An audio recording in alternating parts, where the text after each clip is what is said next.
Jadi kalau diperintahkan ibadah, cara merasakannya jangan menjadi beban kewajiban. Cara bacanya itu baca sebagai kasih Allah kepada kita. Kalau menjadi beban, nanti berat menerimanya, malas menunaikannya. Contoh kalau kita sedikit ingin detilkan misalnya, ya, wa'budu rabbakum, ibadah kepada Rabbmu. Kita bertanya, ya Allah bagaimana caranya? Lalu dirinci dalam Al-Quran. Ya, tentang kualifikasi orang takwa, ibadah pertamanya dalam bentuk sholat. Alladzina yu'minuna bil ghaibi wa yuqimunas sholat. Sholat kan, contohnya satu. Kita turunkan sholat misalnya. Nah, ketika dicontohkan detilnya satu, sholat. Nah, maka cara membaca sholat ini ketika akan ditunaikan, jangan dipahami sebagai perintah formal ibadah.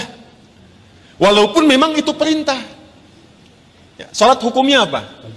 Wajib. Wajib sifatnya apa? Kewajiban kan? Yang harus kita tunaikan. Bentuknya perintah kan? Wa aqimus shalah, tunaikan oleh kalian sholat. Perintah mengandung unsur wajib. Wajib berarti harus dikerjakan kan? Nah, perintah itu turun dasarnya sebagai kasih Allah. Jadi kalau perintah itu cuma bentuknya saja, formalnya untuk diberikan kepada kita. Tapi di balik perintah itu yang harus kita rasakan dan tanamkan ke jiwa kita. Jadi ketika diperintahkan sholat, jangan lihat kewajibannya. Karena nggak dilihat pun tetap wajib. Paham? Yang dirasakan itu maknanya. Apa hikmahnya di balik ini? Karena itu ketika Nabi diutus pun, bukan hanya menerangkan, ini kerjakan, ini tinggalkan. Tapi hikmahnya apa? Karena itu Nabi mengajarkan tentang hikmah karena diperintahkan Quran. Ya. Quran surah kedua Al-Baqarah ayat 151. Gak apa-apa lompat sedikit, kita masih di ayat 21, ya. Kama arsalna fikum rasulan minkum yatlu alaikum ayatina wa yuzakkikum wa yuallimukumul kitaba wal hikmah wa yuallimukum ma lam takunu ta'lamun. Jadi ketika diterangkan kepada kita ibadah, kata Al-Quran ada perintahnya dulu. Makanya ibadah yang ditanya perintahnya. Sebaliknya kalau urusan dunia, kan teman-teman sekalian, terkait dengan urusan dunia itu, larangan yang dicarinya. Jadi kalau urusan ibadah jangan ditanya larangannya. Karena sifatnya perintah. Ditanya dalil perintahnya apa. Saking sayangnya Allah, gak usah banyak-banyak. Ini aja yang diperintahkan, kerjakan. Jadi jangan tanya larangan. Kalau ditanya larangan, gak akan ketemu dalilnya. Sholat subuh berapa rakaat? 2. Boleh nggak 3? Kan gak ada larangannya. Ada nggak larangan ditemukan sholat subuh 3 rakaat? Sampai kiamat kurang 2 hari nggak akan ditemukan. Karena memang salah pendalaman. Kalau ibadah itu yang dicari perintahnya. Kalau ada perintah kerjakan, maka turun ayat sebagai dalil. Ya, konsepnya begitu. Kama arsalna fikum rasulam minkum yatlu alaikum ayatina. Turun ayat dari kami. Apa ayatnya? Dalilnya apa? Wa aqimus shalah. Baru kita sholat. Lihat prakteknya dari Nabi. Contohnya bagaimana? Dibatasi saking sayangnya Allah, nggak usah banyak-banyak. Tapi kalau kita ikuti dapat hasilnya. Nah sekarang bagaimana menjalaninya? Setelah turun ayatnya, belajar cara melakukannya, bahas juga hikmahnya supaya nikmat menjalani ibadahnya. Karena ketika ayat diturunkan, hikmah menyertainya. Itu permintaan turunnya hikmah itu sampai dimohonkan 2 orang Nabi dan Rasul. Ayah dan anak. Nabi Ibrahim dan Nabi Ismail setelah tuntas alaihi wassalam meninggikan bangunan Ka'bah yang runtuh bagian atasnya di masa Nabi Nuh karena terkena banjir itu, tersisa pondasi. Masih ingat 2 tahun lalu saya terangkan? Ya kan? Pondasi bahasa Arabnya kalau satu qaidah. Kalau banyak jamak qawaid. Meninggikan bahasa Arabnya rafa'a yarfa'u. Ya. Yarfa'u. Ka'bah itu pertama kali ditetapkan oleh Allah sebagai kiblat manusia disebut bait. Inna awwala baitin wudi'a lin-nas, bait. Di Ali Imran ayat 96 itu. Di era Nabi Nuh alaihissalam terkena bagian banjir atasnya, tersisa pondasinya. Ka'bah ada berapa titiknya? 4 ya, kurang lebih gitu kan. Berarti setidaknya pondasinya ada berapa sudut? 4 bagian. Kalau 4 jama' atau tunggal? Jama'. Berarti harus bentuknya qawaid. Meninggikan tadi apa? Yarfa. Apa yang ditinggikan? Bait. Buka Al-Baqarah ayat 127. Paling kiri sebelah atas di mushaf. Wa idh yarfa'u Ibrahimul qawa'ida minal baiti wa Ismailu. Ada ayatnya? Wa idh yarfa'u Ibrahimul qawa'id minal bait wa Ismailu. Dan ketika Ibrahim alaihissalam meninggikan bangunan Ka'bah itu, pondasi Ka'bah itu ditinggikan kembali. Disertai oleh Ismail, ada takdim wa ta'khir. Kenapa Ismailnya diakhirkan? Ini kalau katanya menyatu bersamaan, Allah bisa katakan begini misal di luar Al-Quran ya. Wa idh yarfa'u Ibrahimu wa Ismailu. Tapi di sini Ismailnya di akhir. Wa idh yarfa'u Ibrahimul qawa'ida minal baiti wa Ismail. Kalau keduanya subjeknya disatukan, itu pekerjaannya sama bobotnya. Tapi kalau yang satu diawalkan, yang satu diakhirkan, maka yang diakhirkan itu bantu-bantu saja. Makanya tugas awalnya untuk Nabi Ibrahim. Nabi Ibrahim ketika melangkahkan kaki pertama untuk membangun sesuatu, langkah untuk menunjukkan kemuliaan membangun sesuatu, itu makam namanya. Makanya tapaknya makam Ibrahim itu kan ada ya, kekinian itu lokasinya. Nah, di situ pertama kali itu menapak untuk meninggikan kembali. Begitu kemudian mau membangun, meninggikan, anak datang. Nanti saya rinci saat Idul Adha. Datang merasakan beban ayah. Itu tidak mudah menemukan anak yang ketika ayahnya kerja, merasakan itu ingin bantu, itu nggak mudah. Bagaimana bisa begitu? Nanti pas khutbah Idul Adha saya terangkan. Singkatnya datang bawa batu. Batu bahasa Arabnya itu hajar. Ya, kalau disusun-susun jadi satu bagian disebut hijr. Kalau menjadi ruangan disebut hujrah. Maka datang bawa batu disusun-susun itu. Nah, bagian itulah yang disebut dengan hijr Ismail sekarang. Asalnya begitu. Nah, secara singkatnya ketika sudah jadi bangunannya itu berdoalah kepada Allah. Di antara doanya itu yang ayat 129. 129-nya.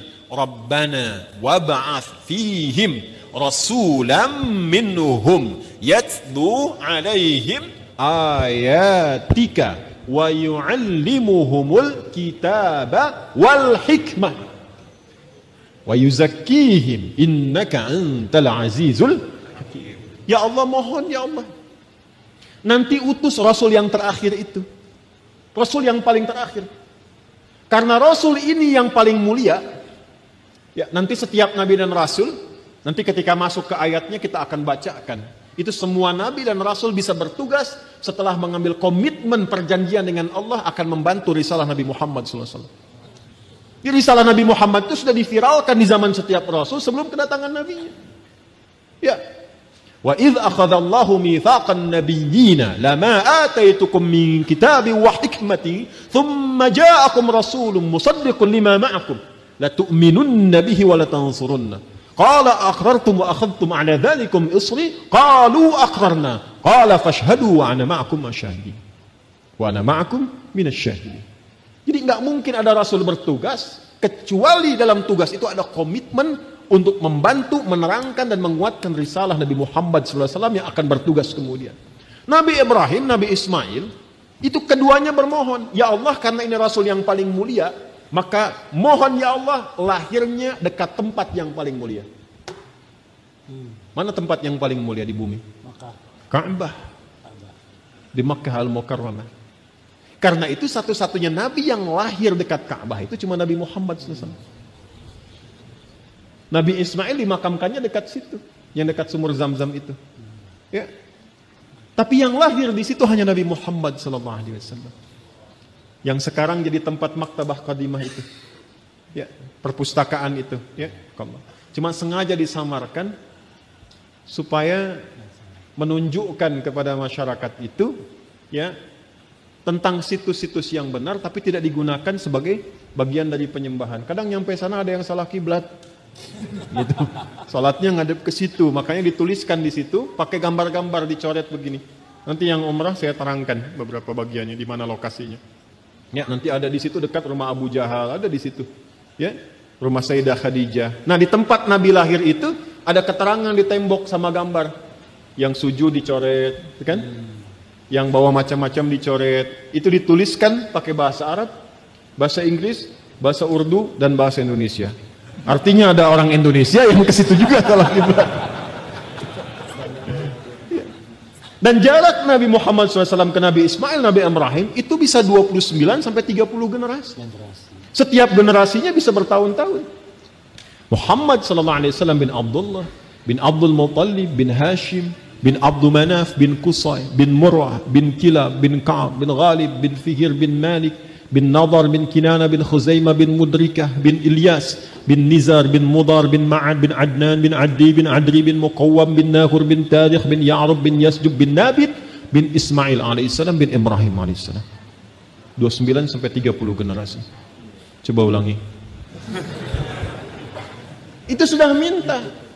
Ya Allah, konstruksi risalah yang dibawa Nabi Muhammad itu kuatkan dengan ayat. Supaya jelas. Kita tidak bingung kalau mau ibadah. Makanya orang Islam itu ibadahnya jelas. Jadi kalau ditanya sholatnya bagaimana? Ini perintah Allahnya. Ini contoh Nabi hadisnya. Terus itu bisa ditelusuri. Kebenarannya di Quran ada, di hadis tertuang. Bisa dilacak lagi kebenarannya. Setelah itu bukan hanya cara dan ayatnya, hikmahnya pun ada. Karena itu yang pertama, membaca perintah pun pakai hikmah. Jadi ketika ada kalimat misalnya, maaf, wa aqimus shalah, tunaikan salat, lalu datang perintah itu diisyaratkan lewat suara azan. Allahu akbar, Allahu akbar. Begitu tiba suara azan itu biasanya kalau iman sudah dikonfirmasi di hati, getaran muncul di jiwa. Iman itu kalau dari lisan turun ke hati, nanti kalimat azan itu dikonfirmasi oleh jiwa dengan getaran. Maka kalau Anda dengar azan, tiba-tiba ada getaran di jiwa untuk merespon itu tandanya keimanannya bagus. Itu ada di Quran surah ke-8 Al-Anfal ayat kedua. Kita masih di Al-Baqarah ayat 21. Innamal mu'minuna alladzina idza dzukirallahu wajilat. Jadi insan beriman yang sejati itu kalau imannya masuk ke dalam jiwanya, nanti ketika disebutkan nama Allah ada getaran dalam jiwanya. Merespon panggilan iman itu. Allahu akbar, Allahu akbar. Sudah azan. Diminta siap-siap. Diminta siap-siap. Lalu apa yang terjadi? Kalaupun dia bertanya, pikirannya bertanya, ya Allah, kenapa ya saya mesti sholat? Itu langsung dijawab. Hayya 'alas shalah. Kenapa ya Allah? Hayya 'alal falah. Supaya kamu dapat falah. Apa itu falah? Bahagia dan sukses. Tadi yang saya terangkan di awal. Jadi kalau kita membaca setiap ibadah itu sebagai bagian jalan kebahagiaan dan kesuksesan, semangat kita sholat. Semangat. Apalagi paham fikihnya. Apalagi mengerti hikmahnya. Apalagi kita ngerti Qur'annya. Ya Allah, nangis tuh kalau sholat itu. Allahu Akbar. Nangis. Ya ayyuhalladzina amanu ista'inu bisabri wassalah. Hei orang-orang beriman, kalau sedang ada kesalahan, sedang punya masalah, sabar, terima dulu. Jangan dikeluhkan. Karena masalah itu dihadirkan bukan untuk menjadikan dirimu bermasalah. Supaya engkau meningkat kualitas. Supaya kehidupanmu lebih baik lagi. Supaya engkau makin teruji, makin kuat. Dan tidak mungkin kata Allah, aku menguji kecuali engkau sanggup mengatasinya. La yukallifullahu nafsan illa wus'aha. Apakah berhenti sampai situ? Tidak. Datang kepada aku minta solusi lewat salat. Ya ayyuhalladzina amanu ista'inu bisabri wassalah. Kamu sabar, terima dulu. Saat sholat datang padaku minta solusi. Jadi begitu dipanggil lewat sholat itu, ditunggu kita mau minta apa. Baru kita berdiri baca Al-Fatihah. Baca iyyaka na'budu wa iyyaka nasta'in. Hadis qudsinya mengatakan hadza baini wa baina 'abdi wa li 'abdi ma sa'al. Ini perjanjian antara aku dengan hambaku. Kalau hambaku benar cara ibadahnya, apapun yang ia minta sekarang aku berikan sepanjang maslahat untuknya. Itu hadis qudsi. Ibadi khalaqtuka lil ibadati fala tal'ab wa qasamtu laka rizqaka fala tal'ab wa qasamtu laka rizqaka fala tat'ab. Hambaku, aku ciptakan kau itu untuk ibadah. Wa ma khalaqtul jinna wal insa illa, aku ciptakan kau untuk ibadah. Artinya kita dicipta ini memang supaya bahagia. Karena ibadah itu pengantar kebahagiaan. Kita itu tercipta untuk senang, saking sayangnya Allah kepada kita. Kehidupan rumah tangga itu menyenangkan. Kerja itu membahagiakan. Jadi kalau kita larut dalam kesedihan, berarti ada sesuatu yang tidak berjalan dalam kehidupan kita itu. Wa qasamtu laka rizqaka fala tat'am. Kamu aku ciptakan untuk ibadah, jangan banyak mainnya, kata Allah. Kalau kamu benar ibadahnya, jangan khawatir tentang rizki. Aku bagi dan aku percepat. Engkau gak usah lelah mendapatinya. Itulah ibadah. Kurang apa Allah di situ? Dan itu dibuka untuk semua hambanya gitu. Itu yang luar biasa. Dan itu berjalan di setiap kesempatan generasi. Dari generasi awal loh. Sampai ke kita, sampai kehidupan berakhir. Kurang sayang apa Allah kepada kita?